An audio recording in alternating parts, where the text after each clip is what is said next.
నమస్తే. మనము భగవద్గీతని ప్రస్తుత పరిస్థితుల్లో ఎలా అర్థం చేసుకోవచ్చు, దాన్ని ఎలా అప్లై చేసుకోవచ్చు అనేటువంటి విషయం మీద మనం మాట్లాడటం జరుగుతుంది. అసలు నిజంగా ఆలోచన చేస్తే ఎప్పుడు అసలు ఎన్ని సంవత్సరాల నాడు ఇది రాసుంటారు, అప్పుడున్న పరిస్థితులు ఏంటి గనక అని ఆలోచన చేస్తే ఎప్పుడు అంటే సనాతన ధర్మం అన్నాడు. సనాతనం అంటే ఏంటి? ఎప్పుడు నూతనమే. ఎందుకు నూతనం?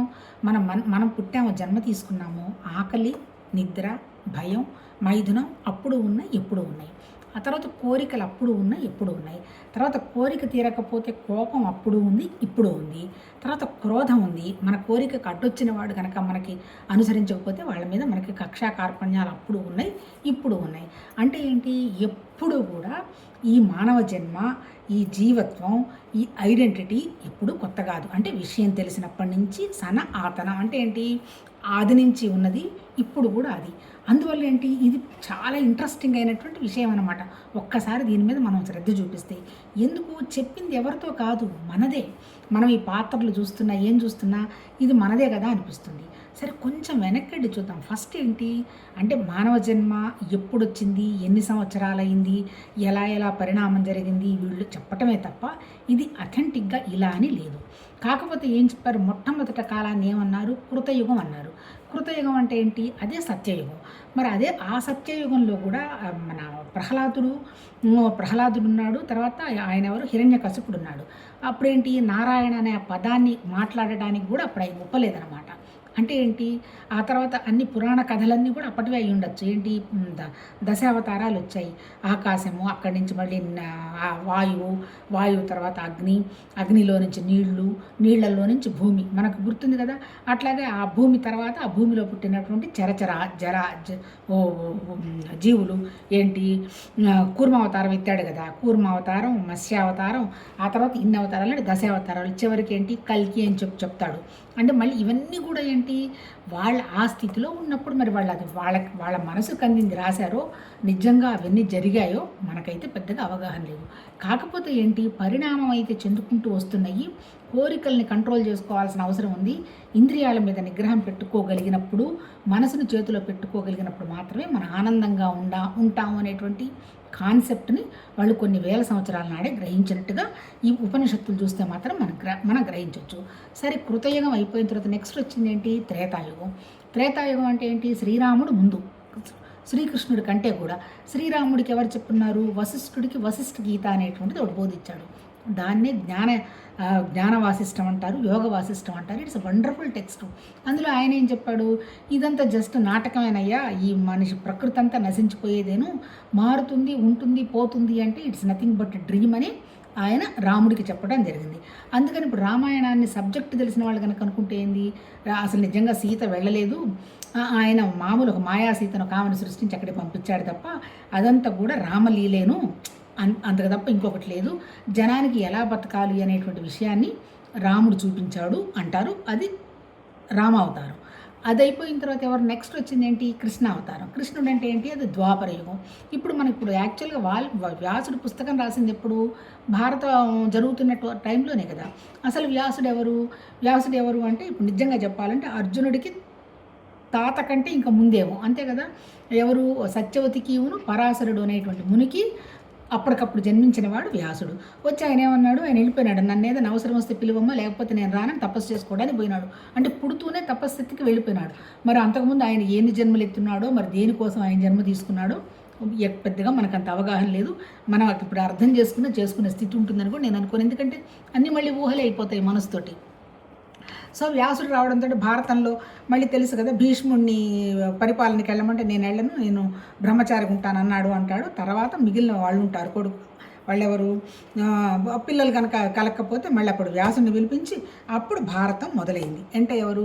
పాండురాజు, ధృతరాష్ట్రుడు చెప్పాలంటే వ్యాసుడి పిల్లల కిందకి లెక్క పెట్టుకోవచ్చు. అంటే మనం వెనక్కి తిరిగి వెళ్ళి కనుక మన ఈ పురాణ విషయం కనుక మాట్లాడుకుంటే చాలా కంఫర్టబుల్గా కూడా అనిపించదు. అంటే అల్టిమేట్ ఏంది? మనకు అవన్నీ అనవసరం. కాకపోతే ఎందుకు మనం ఇప్పుడు మాట్లాడుకుంటున్నామంటే ఏ కాలంలో ఇది చెప్పటం జరిగింది అని. సరే వ్యాసుడు అయిపోయినాడు. మరి ఆయన ఎవరు, పాండురాజు, ధృతరాష్ట్రుడు. పాండురాజు చచ్చిపోయిన తర్వాత ధృతరాష్ట్రుడు రాజ్యానికి రావాలి యాక్చువల్గా. కానీ ధృతరాష్ట్రుడు పెద్దవాడు, అతను పరిపాలించాలి, అతని కళ్ళు లేవు కాబట్టి పాండురాజు పరిపాలించాడు. మరి ఇప్పుడు పాండురాజు చనిపోయిన తర్వాత నిజంగా రాజ్యానికి ఎవరు రావాల్సి వస్తుంది? దుర్యోధనుడు రావచ్చు. అంటే లాజిక్ దుర్యోధనుడు అది.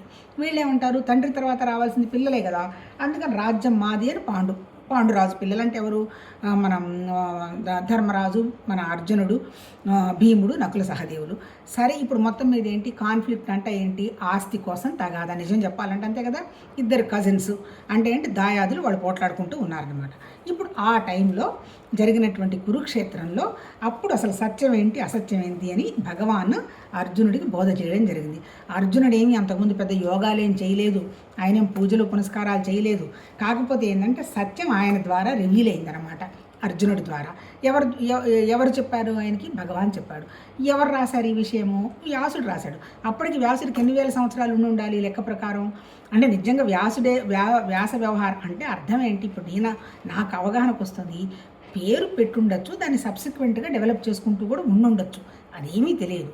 కాకపోతే వండర్ఫుల్ ఏంటంటే ఇప్పుడు మనకేంటి ఉపనిషత్తులు వచ్చాయి, అవి కూడా ఈ సంవత్సరం అయిందని చెప్పటం లేదు. అల్టిమేట్ ఏంటి, మొట్టమొదటి ఈశావాస్యోపనిషత్తు, తర్వాత బృహదారణ్యకోపనిషత్తు, ముండకోపనిషత్తు, తర్వాత మాండూక్యం ఒకటి, చాంద్యోగోపనిషత్తు, మొత్తం మీద టోటల్గా.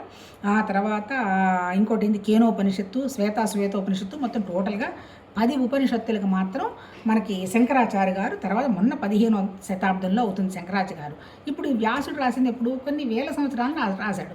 అంటే ఉపనిషత్తులు అప్పటికే ఉండుంటాయి అంతే కదా. భగవద్గీత అంటే ఏంటి, ఉపనిషత్తుల సారవి. మనది అసలు నిజంగా చెప్పాలంటే ప్రస్థానత్రయం అంటే ఏంటి, ఉపనిషత్తులు, బ్రహ్మసూత్రాలు ప్లస్ భగవద్గీత అన్నారు. భగవద్గీత ఏంటి, మళ్ళీ స్మృతి గ్రంథం, ఇది స్మృతి శాస్త్రం. స్మృతి శాస్త్రం అంటే శృతి అంటే ఏంటి, ఋషులు రిసీవ్ చేసుకున్నారు, అపరుషేయాలు అంటే ఎవరికి చెప్పలే, వాళ్ళు రిసీవ్ చేసుకున్నటువంటి మంత్రాన్ని వాళ్ళు రాశారో లేదా శిష్యులకు బోధించారో డైరెక్ట్గా వాళ్ళు తీసుకున్నట్టు లెక్క అనమాట. ఈ భగవద్గీత మాత్రం ఆ విషయాలన్నీ క్రోడీకరించి అందరికీ మనకు అర్థం అయ్యేట్టుగా ఈ భగవద్గీత రాయడం జరిగింది. కాకపోతే ఇది రాసి కూడా ఎప్పుడు రాశారనుకోవచ్చు, భారత కాలంలోనే కదా. భారత కాలం అంటే ఎప్పుడు, ద్వాపర యుగం, దాదాపు 5-6 వేల సంవత్సరాల నాడు. 5-6 వేల సంవత్సరాల నాటి యొక్క మానసిక స్థితి మనిషిది అప్పుడు ఇప్పుడు ఒకలానే ఉంది. ఏంటి అప్పుడు ఇప్పుడు ఒకలానే ఉంది, ఐడెంటిటీ, అంతే కదా. నాది, సమస్యలన్నిటికీ మూలమైంది నాది అనేటువంటి అహంకారం. నువ్వు అహంకారాన్ని పోగొట్టుకోవాలంటే ఏంది, నాదేమి లేదయ్యా, ఉన్నదంతా పరమాత్మతత్వం అనేటువంటి ఒక భావనలో ఉండి నీ పనులని నిర్వర్తించడం కనుక జరిగితే ఫలితం ఏమొస్తుంది, నీ ఇంద్రియాల మీద నీకు కంట్రోల్ వస్తుంది, నీ మనసు మీద నీకు కంట్రోల్ వస్తుంది. అప్పుడు నువ్వు మనసు దాటిన స్థితికి ఎప్పుడైతే వెళ్తావో అదే భగవతత్వం అని గ్రహిస్తావు అని చెప్పుకున్నారు. అల్టిమేట్గా భగవద్గీతలో చెప్పింది ఏంది, ఎక్కడో వేరే దేవుడు ఉన్నాడు అనేటువంటి విషయం చెప్పలే. కాకపోతే అది 15వ దాంట్లో ఏంటి, విశ్వరూప సందర్శనం చెప్పుండొచ్చు. విశ్వరూప దర్శనం ఏం చెప్పాడు ఆయన, చెట్టులో నేనే ఉన్నాను, అశ్వర్థ చెట్టులో అంటే, తర్వాత నేను మళ్ళీ నేనేను, అన్నీ నేనే, తర్వాత పర్వతం నేనేను అంటే అల్టిమేట్ నేనే అంటే ఏంది, నేను లేనిది ఏది లేదు అని చెప్పదలుచుకున్నారా డైరెక్ట్గా, అంతకంటే ఇంకేం లేదు. అంటే ఏంటి, అల్టిమేట్ ఉన్నదంతా ఒకటే భగవతత్వం. కాకపోతే మనమేమైనాము అంటే ఇప్పుడు ఇంకొక దాంట్లో చెప్తారు, ఏవి మళ్ళీ నెక్స్ట్ వచ్చినటువంటిది ఏదో మొన్న యోగానందవి రాస్తారు చాలామంది. మీరు ఆధ్యాత్మిక సాధన మొదలవడంతో ఒక యోగి ఆత్మకథ చదివారా అంటారు. ఒక యోగి ఆత్మకథ ఒక్కటే రాయలే ఆయన, ఎటర్నల్ అని ఇంకో బుక్ రాశారు, తర్వాత డివైన్ రొమాన్స్ అని ఇంకో పుస్తకాలు ఉంది, చాలా 4-5 బుక్స్ ఉన్నాయి వాళ్ళవి కూడా. అందులో ఆయన ఏమంటాడు, ఎనర్జీ నుంచి మ్యాటర్ వచ్చింది అంటారు. ఎనర్జీ అనేది ఏంటి, సబ్జెక్టు, మ్యాటర్ అనేది ఆబ్జెక్ట్ అంటాడు. అంటే ఏంటి, కాస్మిక్ మైండ్, ఎనర్జీ, లేకపోతే సూపర్ కాన్షియస్నెస్, లేదా ప్యూర్ కాన్షియస్నెస్ ఉన్నదంతా ఒకటే పరమాత్మతత్వం. అది ఎట్లా వచ్చింది, మ్యాటర్లా వచ్చింది అంటారు. అంటే మ్యాటర్కి ప్యూర్ కాన్షియస్నెస్కి మధ్యలో ఏమున్నాయి, లిక్విడ్ ఉంది, గ్యాసెస్ ఉన్నాయి. అంటే అర్థమైంది, లిక్విడ్ అంటే ఏంది, నీటి తత్వం, గ్యాసెస్ అంటే ఏంది మళ్ళీ అగ్నితత్వం, మళ్ళీ ఖాళీలో వచ్చినాం కాబట్టి స్పేస్ తత్వం. అంటే మళ్ళీ ఇంకొంచెం లాంగ్వేజ్ అనమాట. అది సబ్జెక్టు, ఇది ఆబ్జెక్ట్ అంటారు. ఇక్కడ మన భగవద్గీతలో చెప్పింది ఏంటి, ప్రకృతి మారిపోతూ ఉంటుంది, నువ్వు ప్రకృతివి నువ్వు జస్ట్ ప్రకృతి అంటే నీ శరీరమేను, ఇది పర్మనెంట్ కాకపోవచ్చు, కానీ నీతో ఉన్నటువంటి పరమాత్మ జ్ఞానం అనేది పర్మనెంట్ అయ్యా, నువ్వు చేసేది లేదు, అనవసరంగా ఐడెంటిటీ ఫీల్ అయ్యి టెన్షన్ పడవాకు అని ఆయన చెప్పడం జరిగింది. సరే, ఇప్పుడు మనం ఫస్ట్ ఏం మాట్లాడుకున్నాము, అర్జునుడు విషాదయోగం. విషాదం ఏంటి అంటే ఐడెంటిటీ పోవాలి అంటే రెండోది వచ్చి సాంఖ్యయోగం, కర్మ చెప్పాడు. సాంఖ్యయోగం అంటే జ్ఞానం, సత్ అనేది కదలకుండా ఒక చోటే ఉంది, అసత్ అనేది మార్పులు జరుగుతూ ఉంది, సత్ అంటే సామాన్యం, అసత్ అంటే విశేషం. మనకు కనపడుతున్న ప్రతిదీ విశేషాలే. విశేషాలనేవి పర్మనెంట్గా ఉండవు. తర్వాత స్వరూపం, స్వరూపం అంటే పరమాత్మతత్వం, స్వభావం అంటే మళ్ళీ మన ప్రకృతి. ఆ తర్వాత ఇంకా ఇట్లా సబ్జెక్ట్ అది, ఇది ఆబ్జెక్టు. ఎవరి భాషలో చెప్పినా ఎంతసేపు చెప్పినా ఉన్నవి రెండు చెప్పారు. ఇంకా అల్టిమేట్ తీసేస్తే రెండు కూడా లేదు, ఉన్నది ఒకటే. ఆ పరమాత్మతత్వమే. తర్వాత మళ్ళీ మన శరీరం, మన మనసుగా ఆ కాస్మిక్ మైండ్ ఉన్నది ఉండకుండా ఉంటే సరిపోయి ఉండేది. ఆ ఎనర్జీ ఏంటి, ఇంకా అనుభవం ఉంటే బాగుంటుంది అని మనిషికి సంబంధించినటువంటి ఒక మనసు వచ్చిన తర్వాత ఈ మనసు గమ్మునుంటే సరిపోయి ఉండేది. ఈ మనసు రకరకాలవన్నీ ఊహించి ఇప్పుడు ఈ పరిస్థితుల్లో ఉన్నాం. ఇప్పుడు మనం చేయాల్సింది ఏంటి, మన ఆధ్యాత్మిక సాధన ఏంటి, అంటే మనం అక్కడి నుంచే వచ్చున్నాము, అక్కడి నుంచే సృష్టి జరగడం జరిగింది. ఇప్పుడు మనకు సమస్య లేదు, సంతోషంగా ఉన్నాము. ఇక మనం ఏ విషయం పెద్దగా ఆలోచించాల్సిన అవసరం లేదు. కానీ మనం ఎంత సుఖంగా ఉన్నా, ఎంత మనం ఇంద్రియాలు మనసు ఉపయోగించి ఎంత హ్యాపీగా ఉన్నట్టున్నా ఇది ఉండదు కదా అని ఎక్కడొక్కడ మనసు పీకుతూనే ఉంటుంది. మరి ఈ పీకుతున్నప్పుడు పర్మనెంట్గా ఉండే ఆనందం ఏంటి అనేటువంటి విషయమే మన ఆధ్యాత్మిక సాధన, అంతకంటే లేదు. ఇప్పుడు వాళ్ళు చెప్పింది ఏంటి, నువ్వు కాస్మిక్ మైండ్ కాన్షియస్నెస్ నుంచి ఇక్కడికి వచ్చి ఎనర్జీ, ఆ ఎనర్జీ వచ్చి ఇట్లా మ్యాటర్ లాగా పడింది. మ్యాటర్ అంటే ఆబ్జెక్టు, బాడీ. ఇప్పుడు నువ్వేం చేయాలి, ఈ మ్యాటర్ని ఆబ్జెక్ట్ని వదిలించుకుంటూ మనసుని కాన్షియస్నెస్ స్థితికి మొదలుపెట్టాలి. అట్లా నిన్ను ఆపుతున్నది ఏంటి, నా శరీరం తగిలించుకున్న బంధువులు, నా శరీరం తగిలించుకున్న వస్తువులు. వేడితో తగిలించుకున్న ఈ ఇంద్రియాలతో తగిలించున్నాయి. ఇంద్రియాలంటే ఏంటి, కళ్ళు, ముక్కు, చెవులు, ఇవన్నీ. మరి వీటిని నడిపిస్తున్నది ఎవరు, మనసు. మనసు ఎక్కడి నుంచి వచ్చింది, ప్రాణం. మనసు ఎక్కడంటే ఇంటలెక్ట్ అంటే బుద్ధి. బుద్ధి ఎక్కడి నుంచి వచ్చింది, ప్రాణం ద్వారా వ్యక్తమైంది. ప్రాణం అంటే ఏంటి, ఎగ్జిస్టెన్స్, సౌండ్స్. ఎక్కడి నుంచి వచ్చింది, ఇది మళ్ళీ ఆ శూన్యమైనటువంటి ఏమీ లేనటువంటి స్థితిలో ఉన్నటువంటి స్థితి, వండర్ఫుల్ ఎనర్జీ. ఆ ఎనర్జీ ఇలా మేనిఫెస్ట్ అయింది. ఇప్పుడు మనం ఏంటి, శరీరం ఉంటే దానివల్ల నీకు నష్టం. కానీ మనసుని మీద, శరీరం మీద టెన్షన్ లేదు, శరీరం తయారు చేసుకున్న మనుషులు వస్తువులతో సంబంధం లేదు. అవి లేకపోయినా నేను హ్యాపీగా నేనే పరమాత్మతత్వం అనేటువంటి విషయం, నేనే ఆత్మ, నేనే జ్ఞానం అనేటువంటి విషయం నాకు వచ్చిన తర్వాత నేనులోనే నేను ఉండగలిగితే శరీరంతో నాకేం సంబంధం లేదు. నేను 24/7 హ్యాపీగా, హ్యాపీ అంటే ఆనందంగా ఉంటూ ఆనందాన్ని ఎక్స్ప్రెస్ చేస్తూ ఉన్నటువంటి స్థితిని దాన్ని మోక్ష స్థితి అనండి, లేకపోతే జీవన్ముక్త స్థితి అంటాము, లేకపోతే అంతే జీవన్ముక్త స్థితి అంటాం. ఇప్పుడు మనం రావాల్సిన స్థితి ఏంటి, మనకి తెలిసిన స్థితి ఏంది, జీవన్ముక్త స్థితి తప్ప ఇంకా అంతకంటే విదేహముక్త స్థితి, అక్కడికి పోయినాము మళ్ళీ వచ్చాము పోయినాము, ఇదంతా కూడా వాళ్ళ మానసిక ఊహలే తప్ప మనకి తెలియదు. అంటే మన దగ్గర ఉన్నది ఏంటి, మన దగ్గర ఉన్నది మన శరీరం ఉంది, మన మనస్సు ఉంది, మన భగవతత్వం, మన శరీరం ఉంది, మన ప్రాణం ఉంది, మన మనసు ఉంది. ఇది దాటిన తర్వాత ఫుల్ ఆఫ్ ఎనర్జీ ఉంది అని అంటున్నారు. అంటే ఏంటి, ఇప్పుడు మనం ఏం చేయాలి, ఈ మనస్సుతోనే మనం పనిచేసుకోవాలి. పైకి భగవతత్వానికి వెళ్ళాలన్నా, శరీరం పనులు జరగాలన్నా. కాకపోతే ఏంది, మనసుని అవసరమైనప్పుడు ఉపయోగిస్తూ ఆ పని అయిపోయిన తర్వాత మనసుని నిర్వికల్పంగా, అంటే ఏ సంకల్పం పెట్టకుండా, ఆ తర్వాత నిరాకారంగా, నిర్గుణంగా పెట్టగలిగినటువంటి స్థితి ఉంటే అదే భగవతత్వం అని చెప్పటం జరిగింది. అంటే ఏంటి, మనస్సు, ఆలోచనలు మైనస్ కాన్షియస్నెస్. మనసు అంటే ఏంటి, మన శరీరానికి సంబంధించినవి తప్ప మనసుకు పెద్దగా ఏమీ లేవన్నమాట.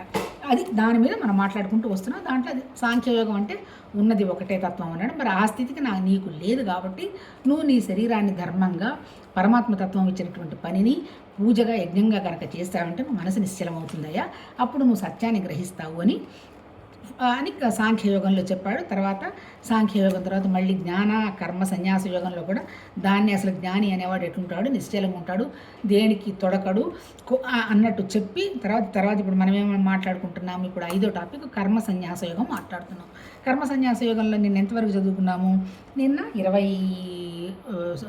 చదివాం. ఇప్పుడు మళ్ళీ ఇంకొకసారి దాన్ని చేసి కంటిన్యూ చేద్దాం.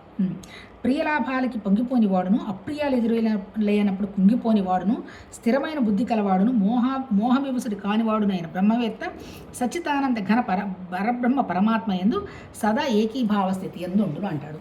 అంటే ఎప్పుడు మనం రియాక్ట్ అవుతాము, నా కోరిక నెరవేరకపోతే నాకు కోపం వస్తుంది, అప్పుడు నేను పరమాత్మతత్వం విషయం ఏమైనా ఆలోచించగలుగుతానా, ఏమీ లేను. అట్లాగే నన్ను ఎవరన్నా పొగిడారో, నా అంత గొప్పవాళ్ళు లేరని తెగ ఆనందపడతాను. అప్పుడు ఏమన్నా నాకు పరమాత్మ తత్వస్థితిలో ఉంటానా, నా అహంకార స్థితిలో ఉంటాను. పోనీ నన్ను ఎవరైనా తిట్టారు, లో అయిపోతాను. అప్పుడు ఎలా ఉంటాను నేను? అప్పుడు డల్గా అప్పుడు మళ్ళీ ఆ అహంకారం, అది కూడా మమకారం, ఆ స్థితే ఉంటుంది. ఇప్పుడు ఏం చెప్తాడు? ఎటువంటి దానికి రియాక్ట్ అవ్వకుండా ఎవరైతే ఉంటాడో వాడెప్పుడూ కూడా ఆ ఘన పరమాత్మ స్థితి ఆలోచన తత్వంలోనే ఉంటాడు. అటువంటి వాటికి ఎదురుగా కనపడుతున్నవి ఏవి ఇబ్బంది పెట్టవు అని చెప్పాడు. అది నిన్న చదివేశాము. ఈరోజు 21 చూద్దాం. ప్రాపంచిక విషయాలందు అనాసక్తమైన అంతఃకరణం గల సాధకుడు ఆత్మస్థిత ధ్యానజనితమైన సాత్వికానందమును పొందును. పిదప అతడు సచ్చితానంద ఘన పరమాత్మ ధ్యానయోగమునందు అభిన్న భావస్థితుడై అక్షయానందమును అనుభవించును. ఇప్పుడు తర్వాత ఇక్కడ మనకి ఇప్పుడు ఇందులో చెప్పింది ఏంటి? ఆయన ప్రాపంచిక విషయాలే కదా మన ఇబ్బంది పెట్టేవి. వాటి మీద ఎప్పుడైతే మనం ఇంట్రెస్ట్ చూపించకుండా ఉంటామో అప్పుడు అంతఃకరణంలో ఏముంటుంది? పరమాత్మ తత్వం మీదనే మనసు పెట్టుకొని ఉంటాం. ఇప్పుడు ఇక్కడ కొంచెం ఇంట్రడక్షన్ మాట్లాడుకుందాం. ఇప్పుడు మన వాళ్ళు ఏం చెప్పారు పూర్వీకులు? మన దగ్గర ఏమున్నాయి అనుకున్నాము? 4 అనుకుంటుంటారు కదా. వాళ్ళు ఇప్పుడు ఎవరైనా మీరు చూడండి, మన దీవిస్తే ఏమంటారు? అర్థ, కామ, ధర్మ, మోక్ష ప్రాప్తిరస్తు అంటారు నార్మల్గా. అర్థం అంటే ఏంటి? డబ్బు, అంతే కదా. ఇప్పుడు మన సమస్య ఎంత అయింది? నాకు ఇదిగో ఎంత అయితే వస్తుంది, ఎంత బ్యాంకులో ఉంది, ఇది సరిపోతుంది కాదు, ఇంకా ఇంకొక 15-20 కోట్లు ఉంటే నెక్స్ట్ ఇబ్బందులు పడకుండా ఉంటాము అని ఆశ. మరి అవి ఇప్పుడన్నా తీరతాయా? తీరవు. కానీ కోరిక, అది అర్థం. తర్వాత అర్థం. కామం అంటే ఏంటి? కోరికలు అంటే ఏంటి? ఆ వస్తువు కావాలి, ఈ వస్తువు కావాలి, ఇదైతే మంచుకుంటుంది, అదైతే మంచుకుంటుంది అనేటువంటి కోరికలు. తర్వాత 3వది ఏంటి? ధర్మం మళ్ళీ ఎక్కడ నిన్న మాట్లాడుకున్నాం కదా, శరీరానికి నాదే అనుకుంటాడు. ధర్మం అంటే ఏంది? మళ్ళీ మన మనస్సు అంటే ఏంటి? ఒక మంచి పని చేశాము, ఇదిగోనండి నేను ఎక్కడికన్నా పోయినానంటే దానం చేయకుండా రాను, బిచ్చగాడు కనిపిస్తే సరే నేను డబ్బులు ఇచ్చేస్తాను, ఆ తర్వాత నేను ఏ గుడికి పోయినా ఇంత డబ్బులు ఇవ్వకుండా ఉండను, ఈ పూజలు చేస్తాను అంటాడు. మళ్ళీ ఏంటి? ఈ 3 కోరికలు అహంకారాలే. అంటే ఏంటి? ధర్మం కూడా అహంకారమే. నువ్వు ఇస్తేనే వాళ్ళు బతుకుతున్నారా? ఒకవేళ ఆడుకునే అతనికి నువ్వు ఈరోజు ఒక 100 రూపాయలు ఇచ్చావు, నీ 100 రూపాయలతోనే అయిపోయిందా? అది భగవంతుడు నీకు ఇచ్చిన అవకాశం అని అనుకున్నావు అనుకో, ఆ విషయం నువ్వు ఎవరితో చెప్పవు. అంటే ఏంటి? మళ్ళీ అర్థం ఎక్కడ? శరీరానికి. అంటే కామం ఎక్కడ? ఇంద్రియాలకి. మళ్ళీ ధర్మం ఎక్కడ? జీవత్వానికి. ఈ 3 ఎవరివి? మళ్ళీ ఈ 3 మనకు సంబంధించినవి. మళ్ళీ వీటిని ఏమంటారు? మళ్ళీ వీటి దుఃఖాలేంటి? అర్థము, బాగా సంపాదించాము, ఇన్కమ్ ట్యాక్స్ వాడు వచ్చాడు, ఆ రైడింగ్ వస్తుంది, బిక్క చచ్చిపోతాడు, ఇడు తిరుగుతారు, గోల చేస్తారు. అంత దాచిపెట్టడం ఎందుకు? వాళ్ళని చూసి టెన్షన్ పట్టడం ఎందుకు? నీకు ఇష్టం ఉంది సంపాదించాలని సంపాదిస్తున్నావు, పోనీ గవర్నమెంట్కి ఇవ్వని ఏమవుతుంది? ఎవరంతా ఇస్తామంతా వాడు ఎత్తుకొని పోతారు కదా. అందుకని ఇన్కమ్ ట్యాక్స్ టెన్షన్. అంటే అర్థం దుఃఖం ఏంటి? అంటే ఏంటి? భౌతిక దుఃఖం అంటారు దాన్ని, అంతే కదా. భౌతిక శరీరం సంపాదించిన డబ్బేగా పోవటం భౌతిక దుఃఖం. రెండో దుఃఖం ఏంటి? కామన్ దుఃఖం అంటే ఏంటి? ఇప్పుడు ఇంద్రియాలు ఎన్నాళ్ళు మనకి యాక్టివ్గా ఉంటాయి? ఇప్పుడు ఎంగేజ్లో ఉన్నట్టుగా ఉండరు కదా. అప్పుడు బోలెడు సంపాదిస్తాం, అంతా చేస్తాము, లాస్ట్లో బోలెడు డబ్బులు ఉంటాయి, షుగర్ వస్తుంది, ఇంత సంపాదించి చచ్చాను, తించావలేక ఏడుస్తున్నాము, వేస్ట్ అని ఏడవడం మొదలుపెట్టాం. అంటే ఏంటి? ఇంద్రియ దుఃఖం. అంటే దీన్ని ఏమంటాము? ఆది దైవికం అన్నమాట. అంటే మనకు తెలియకుండా ఉచ్చిపడేదే కదా అది. అందుకని అది ఆది దైవిక దుఃఖం అంటాం. 3వది ఏంటి? ధర్మం, ఆధ్యాత్మిక దుఃఖం. ఈ ధర్మంలో ఏంటి? ఇదిగో ఇక్కడ ఇంత దూరం పోయినాను కానీ ఒక్క అడుక్కునేవాడు కూడా దొరకలేదు, చచ్చిపోతున్నాను, నాకు చాలా మనసు బాధగా ఉందండి, అసలు నేను ఈసారి డబ్బులు ఇవ్వలేకపోయినాను, ఇదిగో ఈ పూజ చేయలేకపోయినాను, ఇంత దూరం కుంభమేళా జరుగుతుంది కదలలేకపోతున్నాను, కానీ లేదా కుంభమేళాలోనే ఈ 2 నెలలు ఉండేదాన్ని, ఇది గోల. అంటే ఏంటి? ధర్మం కూడా దుఃఖమే, అది ఆధ్యాత్మిక దుఃఖం. అంటే పీడిస్తున్నవేంటి? ఆది భౌతికం, ఆది దైవికం, ఆధ్యాత్మికం. వీటిని మనం ఏమనుకుంటున్నాము? ఇవే సుఖాలు అనుకుంటున్నాం. ఈ సుఖాలు ఎంతసేపు? జస్ట్ తాత్కాలికం. అందుకని ఏం చెప్తాడు? ఇప్పుడు జ్ఞానికి ఏం తెలుస్తుంది? ఇదంతా జస్ట్ టెంపరీ, నా మొహం, ఇప్పుడు నేను ఇచ్చిన 10 రూపాయలతోటి వాళ్ళు లేరు, ఇదంతా కూడా ఏదో భగవంతుడు ఇచ్చిన అవకాశం అంటాడు, వాడు చేయదలుచుకుంది ఇది చేస్తాడు, వాడు మర్చిపోతాడు. ఎప్పుడైతే శరీరం, మనసు ఇవంత అహంకారం కదా, అంత మన సమస్యల ఐడెంటిటీయే కదా. ఎక్కడైతే ఐడెంటిటీ ఉందో వాడు మెచ్చుకోలేదని కోపం వస్తుంది, వాళ్ళు చేసింది కదా, పక్క వాళ్ళు చేయడం లేదని మళ్ళీ బాధ. మీరేం చేయరా, మీకు ఇంత ఉంది కదా, మీరు చేయొచ్చు కదా అంటారు. నువ్వు చేయమ్మా, నీకు ఇష్టం ఉంది కదా, మేము అడగడం లేదు కదా, నువ్వు చేసావా లేదా అని మళ్ళీ అహం అనమాట. అంటే ఏంటి? ఇంత ఉన్నా వాళ్ళు ఎవరు చెయ్యరు, మా దగ్గర పెద్దగా ఎక్కువ లేకపోయినా మా అంత గొప్పగా ఎవరు చేయడం లేదు అని చెప్పేసుకోవడం. ఇగో అన్నిటికీ మూలం 6000 సంవత్సరాల నాడు చెప్పినటువంటి భగవద్గీత ఇప్పుడు ఎలా ఉపయోగపడుతుందో ఒక్కసారి ఆలోచించి చూడండి. ఎందుకు అంటే ఏంటి, మనకు అవసరం లేని డబ్బు మనకి ఎందుకు, మనం దానికి టెన్షన్ పడి అంటే సంపాదించొద్దని మళ్ళీ వీళ్ళు చెప్పటం ఇక్కడెక్కడ కూడా నువ్వు ఏమీ చెయ్యొద్దంటలా. అంటే మానసికంగా డిటాచ్డ్గా ఉండమని చెప్తున్నాడు. భౌతికంగా పని జరగాల్సిందే, భౌతికంగా పని జరగకపోతే, ఎక్సర్సైజ్ లేకపోతే బాడీ అయిపోతుంది. మనసు కనుక క్వైట్గా పద్ధతిగా ఇంట్రెస్టెడ్గా పని చేయకపోతే అప్పుడు కూడా మనసు పని చేయకుండా పోతుంది. కానీ మనసు యాక్టివ్గా ఉండాలి, ఎలర్ట్గా ఉండాలి, విజిలెంట్గా ఉండాలి, శరీరం పనిచేయాలి. ఆ మనసు నేను ఇబ్బంది పెట్టకూడదు. ఎందుకు ఇబ్బంది పెడుతుంది? ఏదో చేయాలని కోరిక కోసం చేసావు, అవన్నీ వేరే వాళ్ళు ఖర్చు పెట్టేసుకొని పోతుంటారు నీ కళ్ళెదురుగానే. ఇదంతా జరిగింది కదా, అనవసరంగా అప్పుడు అంత కష్టపడ్డాను కదా, పడ్డా అయిపోయింది. ఏదో వాళ్ళకి జరగాల్సిన ప్రాసెస్ ఉంది, జరగని, నీకు ఇష్టం లేదు కదా, వాళ్ళు ఎంజాయ్ చేస్తున్నారు, చెయ్యని అని పక్క వాళ్ళ సంతోషం చూసి కనుక నువ్వు హ్యాపీగా ఉండగలిగితే తప్ప నువ్వు సంతోషంగా ఉండలేవు. అప్పుడు మాత్రమే నీ సెన్సెస్ మీద, నీ మనసు మీద నీ కంట్రోల్ వస్తుంది.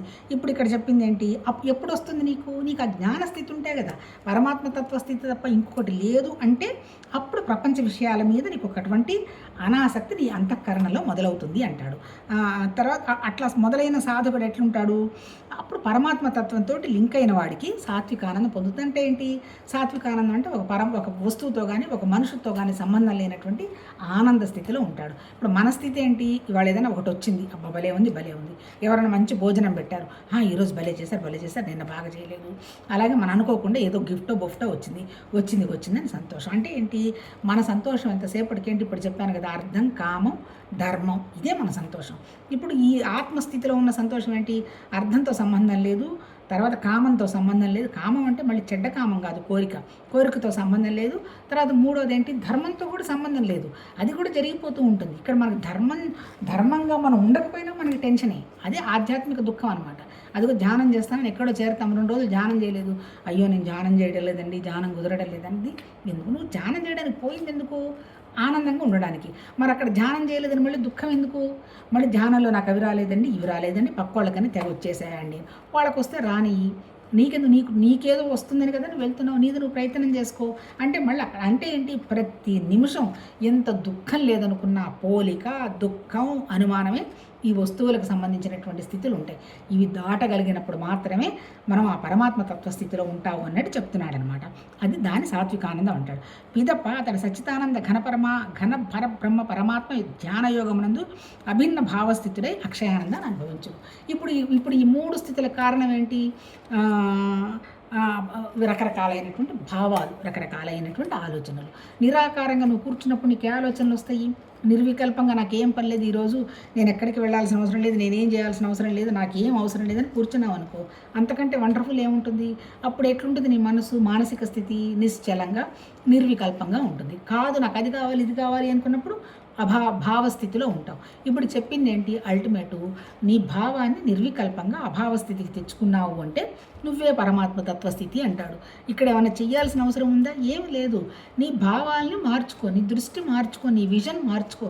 ఇప్పటిదాకా నువ్వు ఎవరినైనా చూసి ఈర్ష్యపడుతున్నావు, ఈర్ష్య ఎందుకు పట్టడం, వాడు సంతోషంగా ఉన్నారు, హ్యాపీగా ఉండు, నువ్వు కూడా ఏదో నాకు కూడా హ్యాపీగానే ఉంది కదా అని అనుకున్నావు, ఆటోమేటిక్గా నువ్వు సంతోషంగా ఉంటావు. ఇంకా వాళ్ళ మీద వ్యతిరేకం చేసుకొని వాళ్ళకి ఆ చాడీలు చెప్పి వీళ్ళకి ఆడి చెప్పావు, పైకి తాత్కాలికంగా నువ్వు ఆనందం కూడా పొంది ఉండొచ్చు, కానీ తర్వాత దుఃఖపడతావు.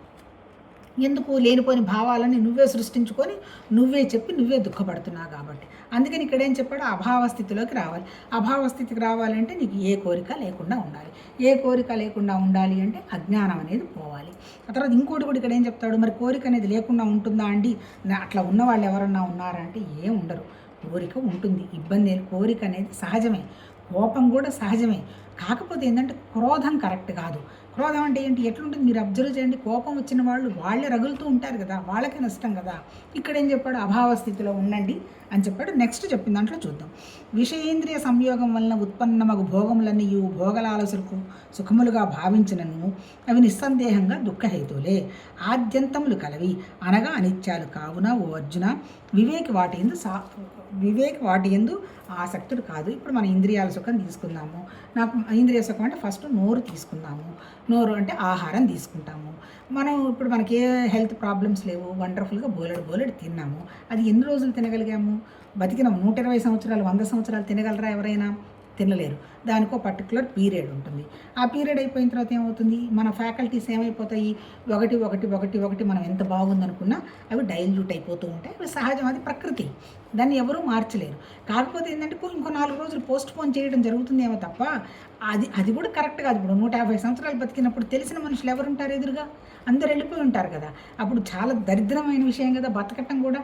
అంటే ఏంటి, 100 సంవత్సరాలు 120 సంవత్సరాలు బతకాలనే ఆలోచన కూడా సరైన ఆలోచనే కాదు. అంటే ఏంటి, 100% ప్రజెంట్లో ఎంజాయ్ చేస్తూ బతకడం అనేది చెప్పుండొచ్చు వాళ్ళు, అంతే తప్ప 150 సంవత్సరాలు బతుకు 200 సంవత్సరాలు బతకడం అనేది కరెక్ట్ అయి కాకపోవచ్చు. మరి దీనికి కారణం ఏంటి? నీ ఇంద్రియాల్లో వచ్చేటువంటి నువ్వు తీర్చుకునే కోరికలైనా ఇంకోటైనా జస్ట్ టెంపరీ, కొంతకాలం ఉంటాయి, కొంతకాలం పోతాయి. ఈ కొంతకాలం ఉండి కొంతకాలం పోయేదానికి పర్మనెంట్గా టెన్షన్ పట్టడం ఎందుకు అంటాడు. ఇక్కడ అంతగా చెప్పేది ఏంటి లేదు. ఈ వివేకి అయినటువంటి వాడికి ఇది టెంపరీ కదా అనేటువంటి విషయం గ్రహించిన తర్వాత వాడు ఏం చేస్తాడు, కొంచెం ఆగి ఆ ఆలోచనని కనుక పోస్ట్ పోన్ చేసామంటే మళ్ళీ తర్వాత అది ఉండదు. మీరే అబ్జర్వ్ చేయండి. ఇప్పుడు అసలు అది లేనిదే చచ్చిపోతామన్న వాళ్ళు మళ్ళీ ఒక 2-3 సంవత్సరాలు అయిపోయిన తర్వాత అయ్యో అప్పుడు ఇంత పొరపాటు పడ్డాను, దానికోసం నేను ఇంత ఘర్షణ చేశానా అని అనిపిస్తుంది అనమాట. అంటే ఏంటి, మన మనసు మీద మనకి పట్టున్నప్పుడు మాత్రమే మన ఇంద్రియాలను మనం పట్టుకోవటం మనం అలవాటు అవుతుంది. అల్టిమేట్ ఏంటి, మన మనసు. మరి ఎప్పుడు పట్టుకోగలుగుతాం? ఇదంతా తాత్కాలికం కదా అనేటువంటి భావం భగవంతుడి దయ వల్ల చిన్నతనంలోనే వచ్చిందనుకో, అప్పుడు వెనక్కి తిరిగి చూసుకుంటే రిగ్రెట్స్ ఉండవు. ఎందుకు, వాళ్ళు ఎప్పుడు ఎలాంటి విషయాల్లో కూడా దారి తప్పి ఉండరు కదా. అఫ్కోర్స్ అది కూడా ఇక్కడ అదేదో పెద్ద పాపం పుణ్యం నేరం అని చెప్పటల్లా, అది సంస్కారాల వల్ల శరీరానికి జరిగింది అనేటువంటి మానసిక స్థితి ఒక్కసారి జ్ఞానం వచ్చిన తర్వాత పోతే అవి కూడా డిలీట్ అయిపోతాయి. అంటే అల్టిమేట్ ఏంది, మనసులో ముద్రలు ఏర్పాటు చేసుకొని దుఃఖపడద్దనే నవ్వ చెప్పింది, అంతకంటే ఏం లేదు. తర్వాత ఇంకోటి ఏం చెప్తున్నాడు, 23 టైము, ఈ శరీరమును విడవకముందే అనగా జీవించి ఉండగానే కామక్రోధుల ఉద్వేగాలను అదుపులో ఉంచుకొనగల సాధకుడి నిజమైన సుఖి యోగి. అంటే ఏంటి, చనిపోయిన తర్వాత ఎప్పుడో ఆ విదేహముక్తి వస్తుంది అదంతా అనే దానికంటే మనం బతికున్నప్పుడే నాకెందుకు అనవసరంగా కోపం వస్తుంది, ఎందుకు నేను రియాక్ట్ అవుతున్నాను, ఎందువల్ల నాకు ఈ కోరిక ఉంది, ఈ కోరిక పర్మనెంటా టెంపరీయా, నా మనసు మంచి పర్మనెంట్ విషయం మీద ఫోకస్ పెట్టినప్పుడు నా మనసు ఎంత అందంగా ఉంది, ఆనందంగా ఉంది అని ఎవరికి వాళ్ళే విచారణ చేసుకోవాలి. అంటే ఏంటి, ఎవరైతే పర్మనెంట్ దాని మీదకి ఆనందం కోసం, సత్యమైన దాని మీద కోసం ప్రయత్నం చేస్తాడో ఈ చిన్నవన్నీ వదిలేస్తాడు. అతనే సుఖంగా ఉంటాడు. అతనే యోగి అంటే ఏంటి, నేను ఏమంటాడు, దాని జీవన్ముక్తి స్థితి దాటించాలని ప్రయత్నం చేసిన వాడిని యోగం అంటారు. ఇక్కడ జ్ఞానం యోగం రెండు చెప్తున్నాడు. జ్ఞానం అంటే ఏంటి, కదలకుండా ఉన్నటువంటి ఒక పరమాత్మతత్వం అయినటువంటి ఒక కాన్షియస్నెస్ ఆలోచన. యోగం అంటే ఏంటి, ఆ విషయాన్ని గ్రహించడానికి చేసే ప్రయత్నం యోగం అంటాడు. జ్ఞానస్థితిలో ఉన్నవాడికి యోగం పని అవసరం లేదు, పని వెళ్ళిపోతుంది. కానీ యోగ స్థితి అంటే మనమందరం కూడా జీవస్థితిలో ఉన్నాం కాబట్టి ఆ స్థితి కనుక్కోవడానికి చేయగలిగినటువంటి ప్రయత్నాన్ని అలా చేసి సాధించిన వాడు జీవన్ముక్తుడైనటువంటి యోగి అని అంటాడనమాట. ఇది 24ది చదివి మానేస్తాం. అంటే బతుకున్నప్పుడే మనము ఆ స్థితిని ఎంజాయ్ చేయాలి అంటాడు. ఎప్పుడో పోయిన తర్వాత వచ్చేది కాదు, ఇప్పటికిప్పుడే. నీకు అనవసరంగా కోపం వస్తుంది, ఒక్కసారి కోపం వచ్చిన వాళ్ళ అద్దంలో ఫేస్ చూసుకోండి, ఎంత దరిద్రమైన ఘోరంగా ఉంటుంది. కళ్ళు ఎర్రబడతాయి, చాలా అసలు శరీరం వణికిపోతుంది. మీరు ఎవరినన్నా అడగండి, కోపంలో నేను ఈ కోపం వల్ల ఇది చేశాను అని ఎవరైనా చెప్పారు అంటే తప్పు. మనకే షైగా ఉంటుంది. నేను అప్పుడు అలా ప్రవర్తించుండకూడదు, నాకు తెలియదు, అప్పుడు నేను అలా మాట్లాడాననే అనిపిస్తుంది వెనక్కి తిరిగి చూసుకుంటే. మరి ఇప్పుడు కొద్ది గొప్ప తెలిసిన తర్వాత కూడా అలా చేయొచ్చా, చేయకూడదు. అంటే దాని మీద మన ఇంద్రియాలని మనసుని పెట్టుకోవాలి. ఎవరైతే పెట్టుకుంటారో వాళ్ళని జ్ఞాని అంటారు, యోగి అంటారు, వాళ్ళు సుఖంగా ఉంటారు అంటాడు. ఇది చదివి వదిలేద్దాం. సమిష్టి అంతరాత్మ ఎందే సిక్కుంచువాడును, ఆత్మ ఎందే రమించువాడును, ఆత్మజ్ఞాని అయిన వాడును ఒక సాంఖ్యయోగి సచ్చితానంద పరమాత్మ ఎందు ఏకీభావ స్థితుడై బ్రహ్మ నిర్వాణమును పొందును అంటాడు. అంటే ఏంటి, ఉన్నదంతా కూడా ఒకటే అంటే ఏంటి, పరమాత్మతత్వం అయినటువంటి సత్ చిత్ ఆనందమైనటువంటి ఒక స్థితి ఉన్నది. సత్ అంటే ఉండడం, చిత్ అంటే తెలియడం. ఎందుకు ఉన్నాము, ఎందుకు తెలుస్తోంది, ఆనందం కోసం ఉన్నాము. ఈ ఆనందాన్ని భౌతిక విషయాలు కాదు, ఏమి నామరూపాలు లేనటువంటి పరమాత్మతత్వ స్థితి అయినటువంటి స్థితిలో మన మనసును గనక మనం ఉంచుకోగలిగిన వాళ్ళని ఉండే స్థితిని పరబ్రహ్మ పరమాత్మ తత్వస్థితి అంటాడు.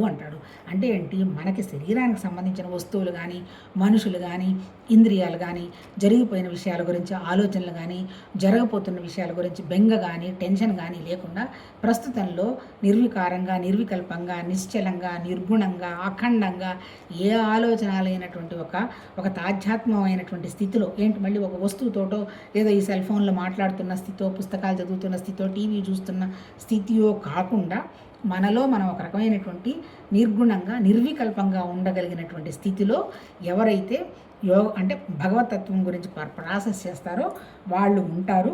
అంటే ఏంటి, వాళ్ళల్లో వాళ్ళే సుఖిస్తారు, రమిస్తారు అంటారు. రమేయడం అంటే ఏంటి, పరమాత్మతత్వం నేను అనేటువంటి ఒక విషయంతో వచ్చినటువంటి కలయిక భగవతత్వం అంటాడు. అది వ్యక్తికి సంబంధించింది కాదు, సమిష్టికి సంబంధించింది అంటాడు. సమిష్టి ఏంటంటే ఆ ఉన్న ఒక పరమాత్మతత్వమే ఇంతగా వ్యక్తమైంది కాబట్టి తను ఆ స్థితిలో ఉంటాడు అనేటువంటి విషయం చెప్పడం జరిగింది. చూద్దాం, రేపు 25 రేపు మాట్లాడుకుందాం. ఇంతసేపు చెప్పినా ఏం లేదు, ఇందాక మాట్లాడుకున్నట్టు ఇంట్రడక్షన్లో ఎన్నో వేల సంవత్సరాల నాడు చెప్పింది మన శరీరం, మన ప్రాణం, మన మనసు గురించే చెప్పారు. మన మనస్సుకు అనవసరపు ఆలోచనలు కనుక లేకపోయినప్పుడు మన ప్రాణశక్తి అద్భుతంగా ఉంటుంది. అప్పుడు మనం ఈ శరీరం ఎందుకు వచ్చింది అనేటువంటి విషయం మనకు ఒక అవగాహనకు వచ్చింది. ఈ శరీరం ఎందుకు వచ్చిందంటే ఏదో కేవలం భౌతికంగా కనపడుతున్నటువంటి చిన్న చిన్న కోరికలు అనేవి జస్ట్ టెంపరీ కదా అనేటువంటి అవగాహన వచ్చి పరమాత్మతత్వానికి సంబంధించిన విషయమే నీ మనసు నిశ్చలంగా ఉన్నప్పుడు నీ శరీరం ఉంటుంది, నీ ప్రాణం ఉంటుంది, నీ మనసు ఉంటాయి, నీ కోరికలు కూడా ఉంటాయి. ఉండకుండా ఎక్కడికి శరీరం ఉన్నంత వరకు అవి ఉన్నంత వరకు ఉంటాయి. కాకపోతే నీ ప్రాణం కానీ, నీ మనసు కానీ, నీ శరీరం కానీ ఏవి నేను ఇబ్బంది పెట్టకుండా ఉండేటువంటి నిశ్చలత్వం అయినటువంటి జీవన్ముక్త స్థితిలో నువ్వు ఉండడం జరుగుతుంది. అది నువ్వే విచారణ చేసి కనుక్కో. అంటే ఏంటి, అది ఏది సత్యం అని చెప్తూ నెక్స్ట్ ఏదైనా సాధన చెప్పపోతారో చూద్దాం రేపేం చెప్తారు. నమస్తే.